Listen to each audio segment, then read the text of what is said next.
Welcome to It's Just Different podcast, where we bring on people who have been where you're trying to go and or have helped countless athletes get there. Y'all, we're going to do something different for these next few episodes. We're going to take it back. Yes, we are taking it back to all of our episodes to give you the information that I know you missed. We're going to combine different sections, different topics together in one episode. So we're going to have the college coaches, different perspectives, giving you information to help you. We got college coaches, we got AAU coaches, we got professional players, we got our most watched episode. We got a lot of different episodes to take it back so that you can get this information that I know you missed out on. So come with us on this journey as we take it back, because we got something special for our 50th episode. Now let's get to the episode. Did you know that I have 2 books? One called The Little Girl Big Dreams. It's about an ambitious little girl who overcomes every no to say yes to a dream. The other is called Changing Lanes. It teaches you about the things that you learn from sport and how it translates to life after sport. Be sure to check these out at itsjustdifferentpod.com. Let's get to the episode. I picked up some D1 offers this year, so I'm still, kidding about my D1 dream. But I kind of, out of high school, I only had D2 and Juco offers, and I knew, at the end of the day, I wanted to be a D1 player, and I know it's harder to kind of transfer from a D2 to a D1, so I bet on myself, which is not easy for everybody. It's hard. You have days where it's like, did I make the right decision? But, as time goes on, I still have those days with my offers. I still have the days where it's like, okay, are you sure that you are built for this? It really is different, but I love it. And it's cool now, I think, to see there's a lot of really, really, really good players that are in Juco. A lot of D1 players have went Juco, especially after the whole transfer portal mess. They went in and couldn't get out and had to go Juco for a year, but it's different. I love it though. A lot of people don't understand it. It's some hoopers playing Juco. So my last year team in McLennan, I played with Chelsea Wooten, which is probably one of the most crafty guards I ever played with. She went to Charleston, and then she went to UIW, and then came over to McLennan, and now she's hooping in Western Carolina. She's great. And then a lot of my teammates last year have D1 offers, bounce backs, all kinds of stuff. I played some dogs where it was like, oh snap, we're going to have to box someone, do whatever we can. Don't let them catch it, man. It gets real. That's a fact. I want to take us back a little bit. We went straight into Juco. Mm-hmm. From Austin, Texas. Who did you play AAU with? So I played my 7th grade summer and 8th grade summer with Clarissa Davis. Many people don't know that, but I had some big shoes to fill. Kyra and Japrice played for her. Mm-hmm. She's a legend. And then I went to Drive Nation from my freshman year to my junior year, but I ended up finishing my junior year with Jason Terry. Why was there a switch in different teams? So Coach Clarissa, she retired after our year. So I had to go find a new team. And EYBL, it was big, but it wasn't the biggest thing in the world yet. But my freshman year, I went over there. It was a brand new team with Drive Nation. And then we had a coaching change at Drive Nation, and then Coach Jason Terry, he was like, yeah, I want you to play for me, and I went with him and lit it up. Yeah. Now, I think that there's a lot of conversation a lot of times of kids team hopping or kids staying where they don't need to be. What is your advice, just from your experience of playing on multiple teams, finding a fit, etc.? What would be your advice to kids now? So personally, I'm not very big on transferring and granted I'm a transfer, but coincidentally, transferring and team hopping. I left when I absolutely had to leave. I'm sure there were situations that happened that was oh, we leaving, we getting up out of here, and that was never. My mom never encouraged that. Sean never encouraged that. Of course, shout out Sean, but of course we've had situations where hey, if you need to, but it was always if you need, not if you want. Of course, growing up, of course, coaches make you mad every day. Okay, it's easy for us to up and leave now just because there's so many options, but I don't encourage it at all. It always got to a point where it's hey, you have to find a new team, and it was oh, okay, yeah, I'll around, but it was never my first choice ever to leave anywhere. Right. I like that you just said like now kids can up and leave because it's so many options. We were Mhm. actually just talking about on a live, like I don't know. I want to get your opinion. Just because I feel like that's like I feel like if I see something like if I'm seeing like tropical, like that's gonna be my vibe. Like, Okay, I'm okay. I'm feeling somewhere by the water. Give me some nice yes, trees. I yes, some feel it. scenery, something, I yes. feel it. Outside of basketball, if you could do hmm something every day, what would it be? Um Definitely I would probably say something with kids. I used to do like mentoring, like go read to kids at the school. I used to like doing that. I used to love talking to the kids, playing with the kids. All right, all right. And what does that pregame playlist look like? Who we listening to? Ooh, I listen to a lot. I kind of listen to like slow songs more than rap actually. If I had to choose an artist, I'll do top 3 cuz Okay. top is too many. Um I'm gonna say that's hard. Nah, I'm gonna do okay. Nah, I can't put him in there. Young Thug is in there. Okay. Mariah the Scientist is in there. Okay. And the last one, I'm gonna say, ooh, that's hard. I'm gonna say Drake, but Okay. like slower Drake. I Slower don't Drake. not slower Drake, but you know the Drake where he be singing, not the rapping Drake. Not him. He needs to be singing type Drake. Yeah, it's like old Drake. I feel it. I'm gonna go with that. We done talked about a lot of different things. Off the top of your head, if you can come up with a title for this episode, what would it be? Um, what my shirt say? Be you, let them adjust. Oh, be you. Let Woo, them let me get in the adjust. Oh, camera. they'll adjust. There it is. Be you. Yeah, They'll there it goes. adjust. That might be it. I like that. I like that. This has been a great episode. I appreciate you taking time. You can tell the people where to find you, and if you can leave a message to a parent, player, coach, whatever's on your heart. You can find me at Key for Three. That's everything. And a message to everybody. I would just say, do what's best for you, and don't let somebody else's path, affect yours. And for parents, I just feel like support your kids, and kids just hoop. Like that's really all you got to do is just hoop, and stuff will come to you. Like just play hard and hoop. Coaches cannot teach effort. Mm. Effort is what I would say. Like getting diving on the floor for the extra loose balls. Like make sure you touching the line when you running suicides. Like cheering your teammates on. I feel like it's the little stuff, not just talent. Is always what gets you looked at. Like being a good teammate on the bench will get you looked at. Clapping will get you looked at. Like cheering, I feel like it's the little stuff. Defense. Coaches love defense and girls that can talk. I love it. I love it. We can't end it no better than that. Thank y'all for tuning in. Make sure y'all subscribe. Make sure y'all like, follow. Hey, I need to know if the Pro Skills family, if they rocking with it. Like, they need to be on the video. Yes, The Legion yes, family, they need to be on the yes. They are. We video. can get Coach Taylor on the video. Yes, he coming. He coming. I need the people to Yes. listen to the episode, watch the episode. We gonna continue to bring y'all guest after guest after guest who have been where you're trying to go and or have helped countless athletes get there. Come back next week and the following week and the following week. We gonna continue to have episodes. That's all we got, and we'll see you next week. You got 4 people Yeah. guarding you. Like, was it ever any like trash talking or them telling you you ain't gonna do this like and during the game, or how was that? No, they never talked to me, but I would hear them talking to my teammates, so I'll step in a little bit. But they never would say anything to me, Talking to your teammates in like what way? talking trash, really. And how are you as like just being a leader? Like, how are you able to step in? I mean, have your teammates back.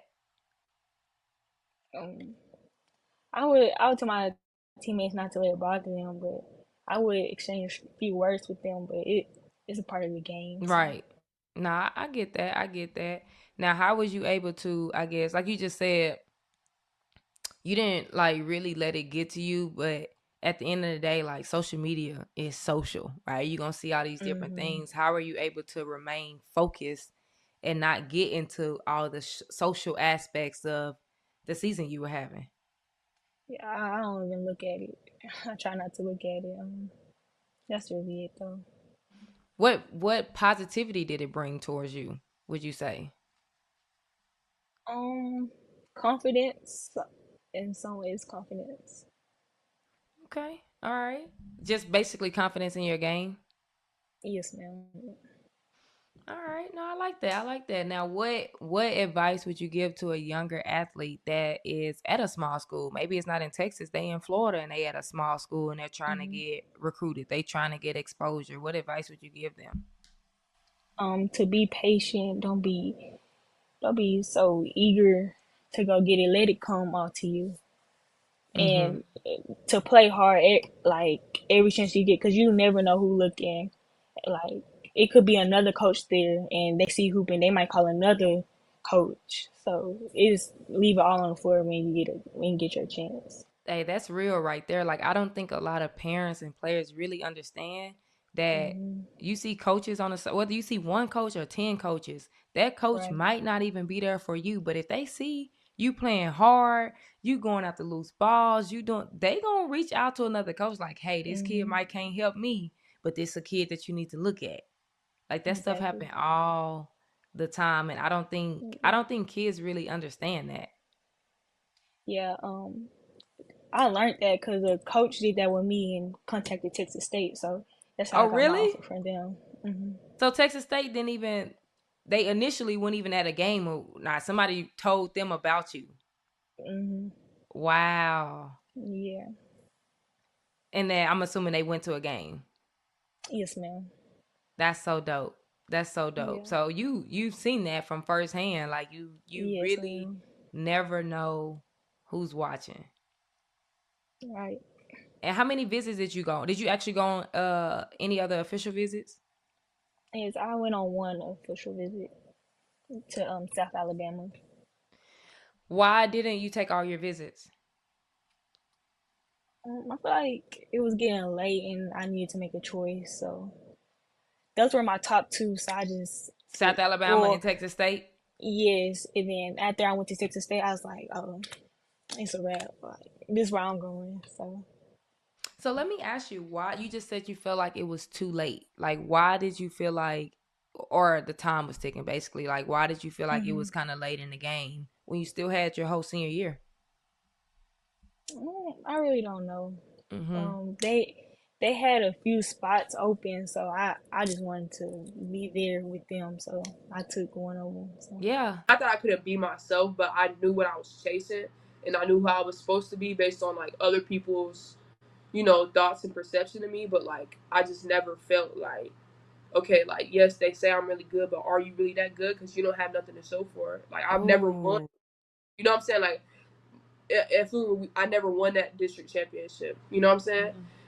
McLennan, we didn't win conference last year. We didn't win regionals last year. We got there, so like this is my first time being in a position of like winning ever, and it feels like, wow, like, and I still have my moments now where it's like, yo, like you still not where you're supposed to be. Like, Mhm. granted, I have the offers, and I don't want to sound greedy, but like you can have the world. Like I always tell myself, like you can have more. You can have more. Like don't get complacent. Like keep going. So I saw my days and my moments where it's like, hey, like you're not where you're supposed to be. But I just kind of changed the way that it's not so negative now. It's more like Right. a taste thing. Like hey, you can, not like a hey, you're not. Yes, I love it. I love it. You talked about injuries. Hold on, let me fix that real quick. You talked about injuries. What were some of the injuries you had Where do we start? from the beginning? Where So was it? so so last year was actually my first season since about the seventh grade that I played a full season without missing game due to injury. Wow. And not people would know that. So like a lot of times when people are like, "Oh, she's not that good," that was one of Sean's things too. Be like, "Hey, Aaliyah, your body has never made it through a season. So Yeah. imagine what you can do, and you've done a lot. So imagine what you can do to make it through a season." But so I've had 3 surgeries now. I broke my right leg twice. My senior year, mind you, these are all injuries I played on. So um, my first ever surgery was just a scope my freshman year. So I came back from that. It was supposed to be like a 6 to 8 week surgery. I came back from that in four, played. Um, then I can't even. I don't even remember my sophomore year. I think I broke my foot. No, that was my. I'm telling you about the timeline. All messed up. I know I broke my foot. I played on it. I broke my leg. I played on it. My junior summer, and around like March, where like we were playing in like some like scrimmages or something like that. I broke my leg and tore my PCL. I made it back to play in July for Jason Terry. I fractured my navicular in my foot, which is the arch in your foot. So I had to wear like it looked like an ankle brace, but it was like a bone stimulator. I had to wear that for like 8 hours of the day for 4 months straight. I've done some unbelievable. I tore my MPFL my senior year, played on it. Like I've done some stuff that is like when you really break it down and think about it, there's no way I'm still walking around and moving, and I wake up, my knees is cracking and stuff. But hey, we good now. We making it right now. We making it. Wow. Yeah, What kept you motivated? that's a great question. Like looking back on it now, I don't know how any sane person would have called it quits. But I felt Mhm. like I think a lot of it, what kept me going was knowing, okay, like people know you're good, but a lot of people think you're not good. Yeah. So now what? Like what means more to you? Like I thought it meant a lot more to me that people didn't think that I could. So I always had like that push to like, okay, like you need one more game to go prove yourself. Okay, you Yeah. need one more game to go prove yourself. You need one more game to go prove yourself. Like that's how I go into every game now. Sometimes the episodes is just not enough. You need weekly information sent to you on top of these episodes. So make sure you subscribe. But if you want weekly tips, weekly updates straight to your inbox, make sure you message. Follow us. Come on over. Physical therapy, honestly, like even though it sucked being injured, like physical therapy was like I enjoyed doing it because it's like okay, I know I'm getting better. I know I don't have that much longer until I can get back on the court. Yep. So did you still go to all the practices, all the games? Yes, ma'am. I still went to everything. Wait, can you say that again, please?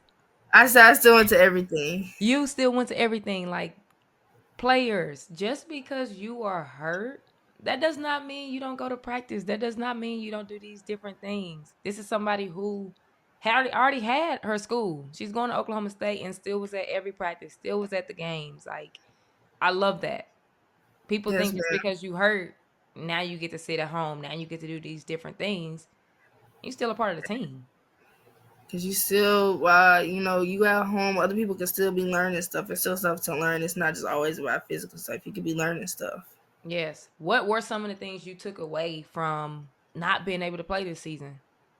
AAU Um, season. just just being the extra voice. Like I feel like when everybody is working out, like people, I won't say people get carried away, but it's just like people are working out, so there's nobody really just like cheering everybody on. So I feel like being the extra voice, like leading everybody, telling everybody like they got it, and just I feel like bonding, talking is what I really learned. Like talking helps a lot. If you Yeah. talk, then things. I mean, it makes things way easier than they could be. Yeah, no, I agree with that. Now, this year, I would say this past season, Hmm. pro skills was a little different than what it Hmm. was the year before. The year before, y'all went how far? One boo, Yeah, and I won think two went to stops, the right?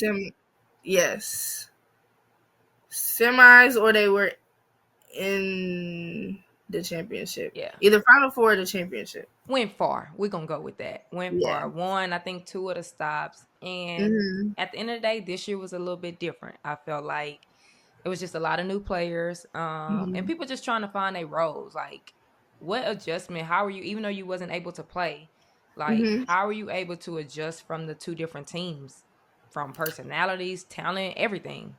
I feel like with the practices that we had, like we had two a day, so we would go from 9 to 11, and then take 11 to 1, and then go from 1 to 2:30 or 1 to 3. And with that time, it allowed the girls from out of state to come, and we could all like bond together. And we would all have to go to lunch together. So during the break from 11 to 1, we would all bond and talk, and I feel like that helped us on the court get to know each other.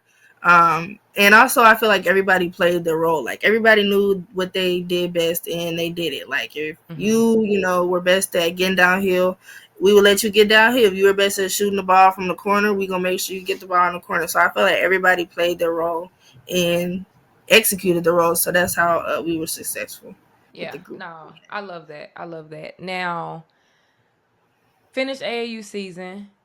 Mm-hmm. You did not go to Braswell your this past year. You went to Legion. What? Mm-hmm. How did that come about? What made you make the decision to go to Legion? It was really about getting me ready for college, learning. I was like, let me not force anything since I'm already like, but I just let it all come to me. Really, I ain't really forced anything. And it's evident you didn't like you had a triple double. Like Mm, that is yeah. crazy. And I feel like that's a story you gonna always be able to tell. And it was your senior night, which I feel like makes Mm, it even more special. yeah. Like, yeah, that's so dope. Who did you guys end up losing to? Fairfield. Is that a team that y'all like? Is that team normally like a team that goes pretty far? Yes, ma'am.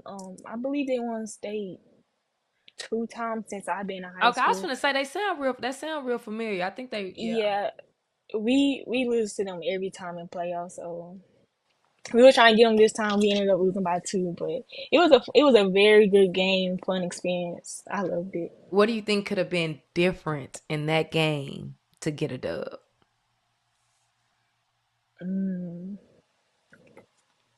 I really don't know because like everything was going smooth. We always playing good defense, high intensity, scoring the ball. It was like back and forth the whole game, but the second leading scorer on our team ended up fouling out, so that that really took a downfall for us. So I feel like I could have stepped up more, but it was very hard for me because they were loading up on me, Mm-hmm. double teaming and stuff. So I feel like it was very hard, but we Yeah. ended up, yeah, Okay. Now there's a lot, and I feel like it normally happens like seventh, eighth grade. Seventh, eighth grade. If you pretty good, like at the end of the day, the other team gonna put 2 kids on you, 3 kids on you. I feel like that's when mm, most kids experience like being double teamed, and I didn't realize like kids really don't know how to handle that. Like, yeah. what advice would you give? Like, one, what was that feeling like with you initially, like being double team, being triple team? Like, you're not being double team, you being triple team. Like, I've Mm, seen some it's like 4 people on you. What was like that mm, experience like, and how was you able to shake out of that? Like, I still got a hoop. yeah. I would say, my freshman year, it was my first time getting double team, and I was not expecting it. So like, Mm-hmm. I had to jump into it real quick, but I had to keep my composure. I would get frustrated sometimes, but like I knew that wasn't good for me because I can't play frustrated at all. So Mm-hmm. I just try to keep my composure, look past it really. But it's hard, but you just gotta fight through it. Yeah, yeah, yeah. That's that. I mean, I feel like that's the biggest thing. Like, I feel like knowing like, okay, I'm good enough to be double teamed. I'm good enough that coaches want to put 2 people on me, 3 people on me. Like, that don't mean stop playing. Like, Right, you right. gotta like keep playing. Like, I see so many Hmm. times kids stop trying to get open. It's like, oh, I got 2 people Yeah, on me. Like, yeah. you still got to get open. We You, still yeah, need you you to get still the gotta keep ball. playing. Yeah. But what I try to do is get it on defense so they Mm. can't double team you. Ooh, So, that's good. so yeah, I play hard D, so I can get the ball, go down there, shoot, do me. Yep, that's good. That's good. I want to go back to AAU just for a little bit. What advice would you give kids like trying to pick the right AAU team? I say I say plan for like for someone that like will make you happy. You don't want to play if you not happy. Like, You're okay. Just it'll come. Like, and that's my advice to everybody. Like, after me, it'll come. It's going to come. It may not come when you think it's gonna come, or when your mom thinks it's supposed to come, or your dad. You're gonna have a lot of the trainers, the coaches in your ear. You got it. No, just if you doing what you're supposed to do, everything's gonna fall into place. So Yeah. You are who you think you are. That's gonna be the title of this. I like that. yeah, That's the facts. title. So I want to kind of stay on this just a little bit because I feel like you are going to help so many high school athletes currently. Like you're going to help so many of them. Mm-hmm. Who was you talked about Sean? If anybody doesn't know, Sean is Ball Hard, located in Austin, Texas. Shout out to Sean and shout out to Ball Hard. Yeah. Yes. So that was your trainer, and it sounds like your mom was very, very supportive. I don't know who else was like in your support system, but what were they telling you? Like your senior year, you done finished high school. Uh, you don't have a D1 offer. What are Mm-hmm. they telling you, and what is going through your mind currently in that moment? Like I know you talked about like wanting to give up, but what was the process that got you from no offer, no D1 offer, sorry, no D1 offer to going to McLennan was the first one you went to. Mm-hmm. Mm-hmm. What was that process like in making that decision to go there?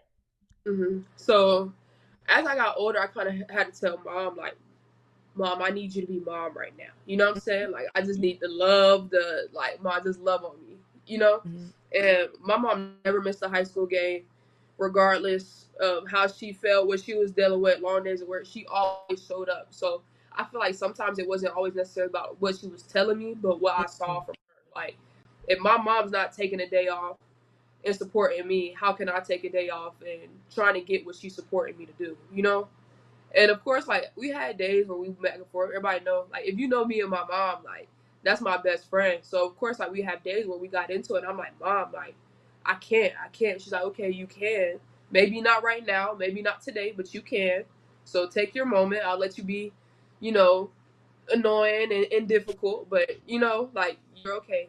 And when it came to me and Sean, um, I call him dad. Like, that's my guy, that's my rock. But all he will ever really say is, I got you. Mm. Don't worry about it. I got you. Like, I go in there and I lose it. Like, whenever I pick up the phone, I'm crying. I don't have nothing. I don't know what to do. I feel like I've done everything I could do, and he would just say, I got you. Like, do you trust me? Yes, I trust you. Okay, then why are you acting like that? And that'd be it. Like, I never really questioned him, and still today, like, I'm waking up in the morning and I'm in a group chat with a new coach. Hey, coach, this is Aaliyah. Da da da. I trained her. This is what she's doing right now, and it's like, wow, like, everything he said, he had me, and he had, like, I'm where I'm supposed to be right now. So. I love it. I love it. So you get to McLennan.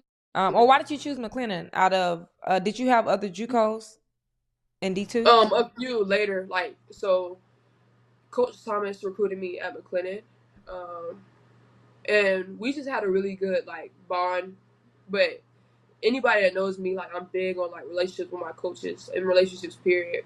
And, like, what kind of stuck out to me is, like, we would sit there and chat about shoes all day. You know what I'm saying? It was never really about basketball. I would be like, oh, we chat about shoes. Or this just dropped. Hey, should I buy these? Like, out of all the visits I've been on, like, the coaches, the girls, like, the city, like, I won't say I thought about the city, too, like, somewhere that I could be around, like, mentally. Like, I can't be around, I don't say I can't, but, like, being around busy, like, that would just, I feel like small town fits me. So that was a good fit for me. Like, my personality, my style of play, the way that they got a lot of shoes over there. That's really what they do. And I feel like I could definitely bring that to the game along with defense. So Yeah. No, I that was love it.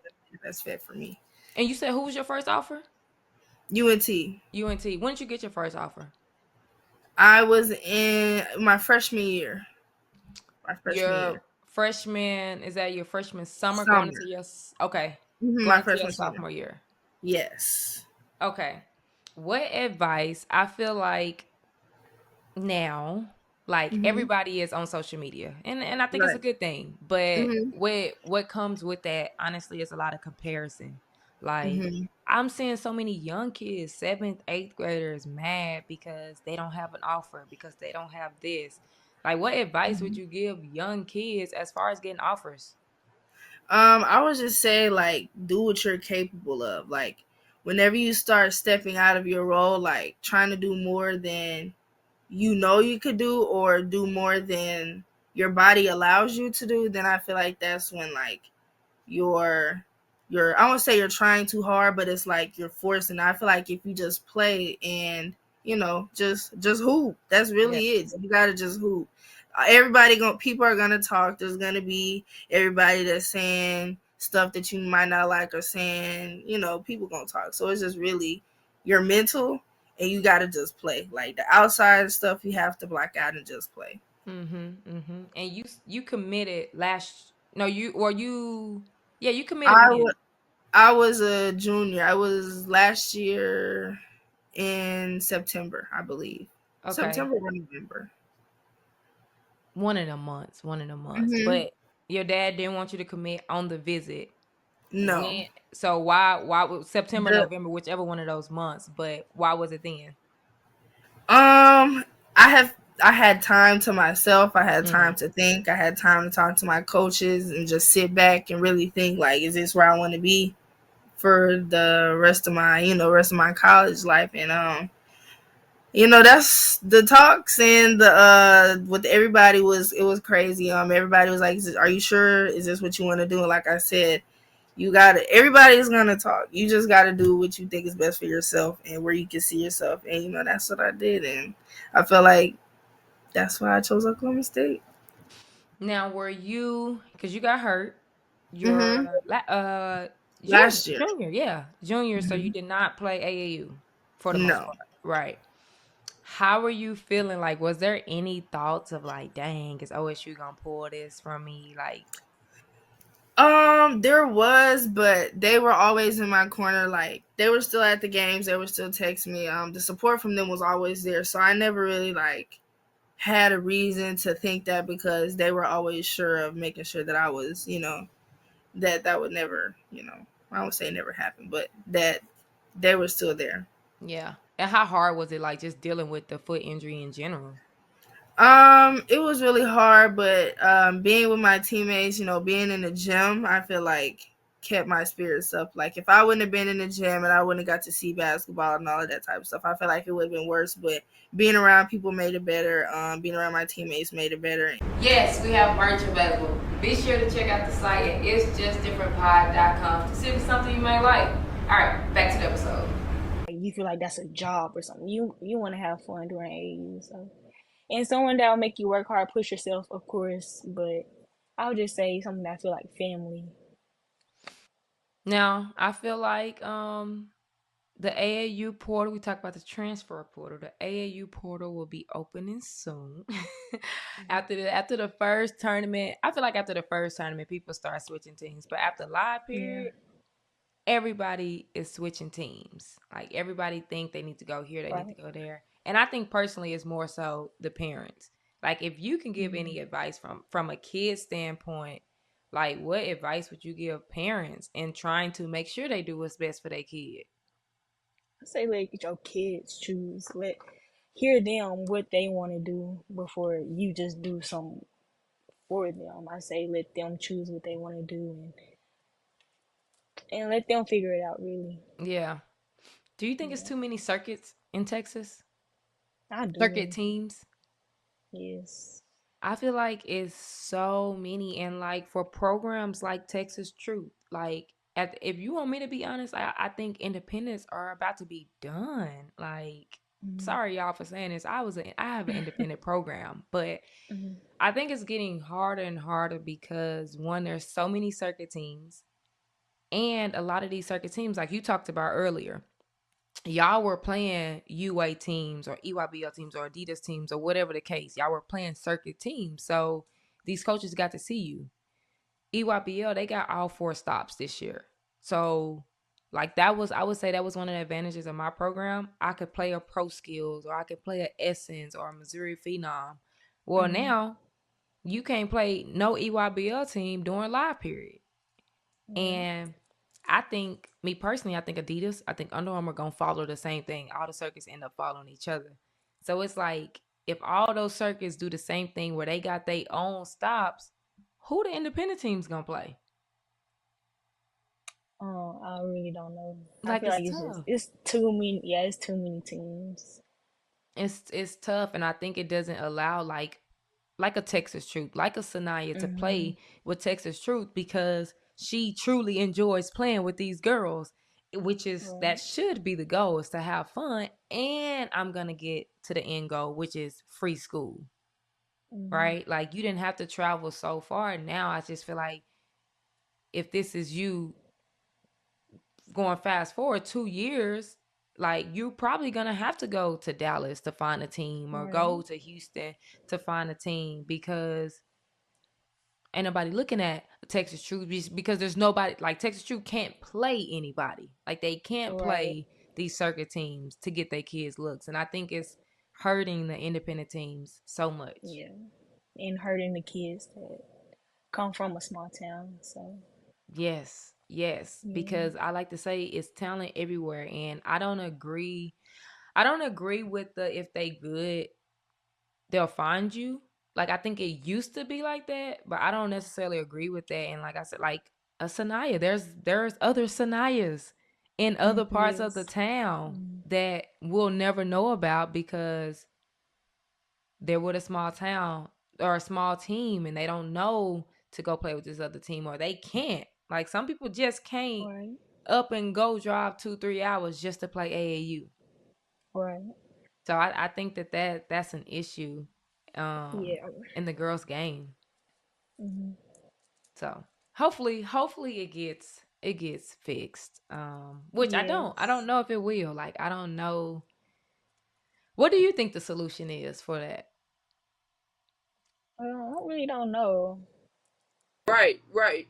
And don't get me wrong, I still have my days where I wake up, I'm like, man, I'm not trying to practice today. But then I'm still go out there and I'm gonna practice. Like, I'm not gonna find no excuse to not like I'm gonna practice because tomorrow I can wake up and not be able to play. And Mhm. like going like I don't want to get too emotional, but like going back, like I think about Todd, Mhm. especially now, like that baby loved basketball. I don't know if you know Todd, you know she ate like she loved basketball as much as she may have not wanted to. Oh, I don't Right. want to. So You being a know little that's crybaby, her. yeah, she might be a crybaby, but she loved it. And to Mhm. know like, hey, like she fought, she came back, she played, and then one day it was all gone. Like she Oh my couldn't no more. god. So like now I have my days where it's like you don't want to, okay, who cares? Todd wants to today, so you gonna get up and you gonna do it. Like Mhm. that's just how it is. Wow. I love it. I love it. What advice would you give parents helping their child navigate AAU? Relax. Relax. It's tough and like I know like a lot of parents want to be hands on and like but I think that and I've seen it happen with like some of my friends. As kids we get burnt out. You know what I'm saying? And I've seen sometimes parents you running up on the coaches. Oh my baby, da, da, da, da. Let the coaches coach.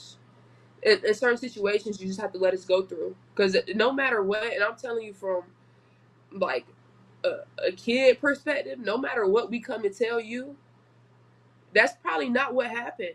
You know what I'm saying? Like it's probably actually not what happened. Like, man, coach gave me out of practice just because I was nah. No. What else did you do? You know what I'm saying? So I would say like as much as you should be there for your kid and like be supportive, just kind of let the process take care of itself.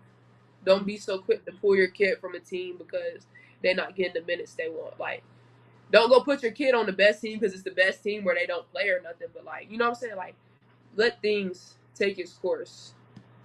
I love it. What advice would you give players? Just stop crying.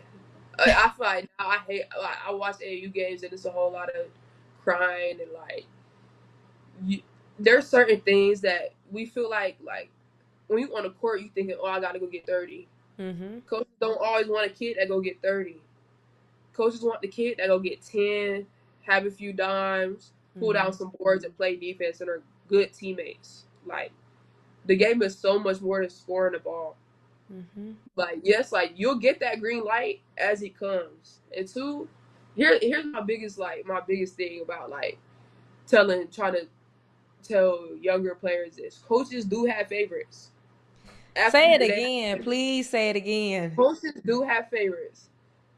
And you don't get mad because so and so is coach's favorite, but so and so is coach's favorite because they do everything that the coach asks them to do. Because they do what?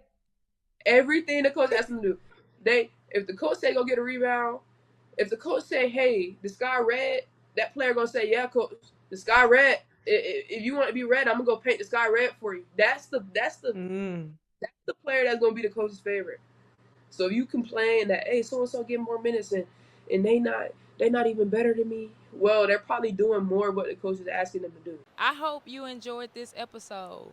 Leave us a comment with some of your biggest takeaways. If you didn't have a takeaway, just say I love supporting It's Just Different podcast. Make sure you subscribe on YouTube, follow on Apple, Spotify, and if you're not following on Instagram, I don't know what you're doing. Follow the page on Instagram. It's Just Different Pod.